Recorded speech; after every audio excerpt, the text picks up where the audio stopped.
আসসালামু আলাইকুম। আমি ডাক্তার হাসান মেহবুব, নিউরোসার্জন। আজকে আপনাদের সামনে আমি আমার আরো একজন রোগী নিয়ে এসেছি। উনি আসলে আমার মুরব্বী বলা চলে। আমার ছোট ভাই হচ্ছে শুভ। আমি একসাথে কাজ করতাম একটা প্রতিষ্ঠানে। পরবর্তীতে আমি দুজনে দুই পাশে চলে যাই।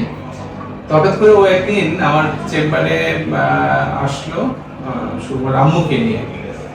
আন্টি আবার হচ্ছে আমাদের স্বাস্থ্যতেই আছে, উনি একটা স্বাস্থ্য ইয়াতে আছে। তো উনি যখন আমার কাছে আসলো, আমি ওনার ইতিহাস নিলাম এবং শুনলাম যে ওনার একটা মাথা ব্যথা, প্রচন্ড রকম মাথা ব্যথা। এই ধরনের মাথা ব্যথা ওনার আগে কখনো হয় না। তো আপনারা জানেন, যখন আমরা তো ডাক্তার, তারপরে নার্স, তারপরে আমাদের প্যারামেডিক্স, অনেক কিছু আমরা হই। আমাদের কিন্তু ডাক্তাররা রোগী হিসেবে সবসময় কিন্তু খারাপ, এটা একটা কমন প্রচলিত কথা। যে কারণ উনি নিজেই তো চিকিৎসার সাথে জড়িত। তো মাথা ব্যথা হচ্ছে, প্যারাসিটামল খাচ্ছে, ওষুধ খাচ্ছে, সমাধান হচ্ছে না। পরে যখন প্রচন্ড রকম মাথা ব্যথা হলো, তখন উনি আমার কাছে আসলো এবং আসার পরে আমি দেখলাম। দেখার পরে ওনাকে কিছু ওষুধপত্র দিলাম। ওনার বাড়ি বগুড়া, টাঙ্গাইলে। তো উনি এসে দেখে বললো যে স্যার, আমার তো টাঙ্গাইলে যেতে হবে, আমার এরকম রোগী দেখতে হবে। আমি বললাম যে ঠিক আছে, আপনি তাহলে চলে যান, কিন্তু মাথার একটা সিটি স্ক্যান করতে দিলাম। বললাম যে শুভকে বললাম যে তুমি সিটি স্ক্যানটা করে আমাকে নিয়ে এসো, দেখাও। আর উনি যেহেতু ওনার ডিউটি আছে, উনি চলে যাবেন। আলটিমেটলি উনি চলে গেল। কিন্তু পরে যখন শুভ আমার কাছে আসলো, মাথার ভিতরে আমরা প্রচন্ড রকম রক্ত দেখতে পাই। সিটি স্ক্যানে দেখা যায় যে মাথার ভিতরে একটা রক্ত হয়ে আছে এবং রক্ত সাধারণত হয় জমাট বাঁধা রক্ত থাকে অথবা তরল রক্ত থাকে। কিন্তু ওনার রক্তটা দুই ধরনের, কিছু অংশ জমাট বেঁধে আছে আর কিছু অংশ তরল হিসেবে আছে। তো যদি রক্ত জমাট বেঁধে থাকে, তাহলে একটা বড় অপারেশন করে সেই জমাট বাঁধা রক্ত আমাদেরকে বের করে নিতে হয়। আবার যদি তরল রক্ত হয়ে থাকে, তাহলে আমরা একটা ফুটা করে সেই রক্তটা বের করে দিতে পারি। তো ওনার ক্ষেত্রে যেটা দেখা গেল যে মিশ্র একটা জিনিস।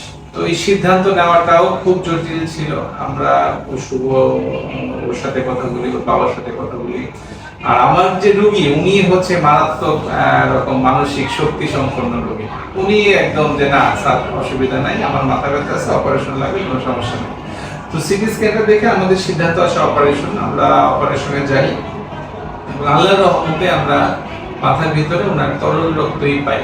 সেই রক্ত আমরা সম্পূর্ণটা পরিষ্কার করে দিই এবং উনি আমাদের এখানে 4 দিনের মতো ভর্তি ছিল, 4-5 দিনের মতো, আর একটু বেশি সময় ভর্তি ছিল। আলহামদুলিল্লাহ আজকে আমার কাছে এসেছে ফলো আপে। আজকে আমরা অপারেশন করি 15 তারিখ, আজকে হচ্ছে 2 তারিখ, মানে 17, 16, 17, 18 দিন হয়েছে। তো আলহামদুলিল্লাহ উনি এখন অনেক সুস্থ আছে। একটু জিজ্ঞেস করি, কেমন আছেন আপনি? ভালো আছেন। মাথা ব্যথা আছে? চোখে দেখতে কোনো কষ্ট? কোনো বমি বমি ভাব? কোনো খিঁচুনি, অজ্ঞান হয়ে যাওয়া, এরকম কোনো সমস্যা? এরকম কোনো সমস্যা নেই। আপনার আগে যে মাথা ব্যথাটা ছিল অপারেশনের আগে, সেটা কি এখন আছে?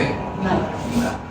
তো আলহামদুলিল্লাহ যে প্রত্যেকটা জিনিস আল্লাহ রহম করছে। আমি এটা আসলে আমার সব রোগীকেও বলি যে আসলে রহমতের মালিক আল্লাহ, সুস্থ করার মালিক আল্লাহ। আমরা সবাই মিলে একটা উসিলা, একটা চেষ্টা করি। তো আজকে উনি ঈদ করতে বাড়ি যাবে, কালকে পরশুর মধ্যে হয়তো বাড়ি যাবে, টাঙ্গাইলে চলে যাবে। তো আজকে যাওয়ার আগে ওনার ওষুধপত্রগুলো আমি গুছিয়ে দিলাম এবং সেলাই কাটবে, নিয়ম কাটবে, কিছু বলে দিলাম।